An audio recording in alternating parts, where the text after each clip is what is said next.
আপনি কি জানেন পৃথিবীর সবচেয়ে নীরব প্রাণী কোনটি? উত্তর শুনলে হয়তো অবাক হবেন, এটি হলো জিরাফ।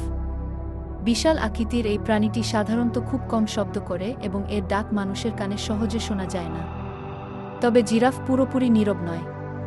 বিজ্ঞানীরা জানতে পেরেছেন, জিরাফ রাতের বেলায় একে অপরের সঙ্গে খুব কম কম্পাঙ্কের শব্দে যোগাযোগ করতে পারে, যাকে বলা হয় ইনফ্রাসাউন্ড। এই শব্দ মানুষের শ্রবণ সীমার নিচে হওয়ায় আমরা তা শুনতে পারি না। জিরাফের নীরবতার আরেকটি কারণ হল, তারা বেশ শান্ত স্বভাবের প্রাণী। আফ্রিকার বিস্তীর্ণ তৃণভূমিতে খাবারের সন্ধানে ঘুরে বেড়ানোর সময়ও তারা খুব বেশি শব্দ করে না। তাদের লম্বা গলা এবং বিশাল দেহ দেখলে মনে হতে পারে, এত বড় প্রাণী নিশ্চয়ই অনেক শব্দ করে। কিন্তু বাস্তবে তারা পৃথিবীর সবচেয়ে নীরব প্রাণীদের মধ্যে অন্যতম। ভাবুন তো, আপনার সামনে একটি বিশাল জিরাফ দাঁড়িয়ে আছে, অথচ তার কোনো ডাকই আপনি শুনতে পাচ্ছেন না। প্রকৃতির এই রহস্যময় নীরবতাই জিরাফকে করে তুলেছে আরও বিস্ময়কর।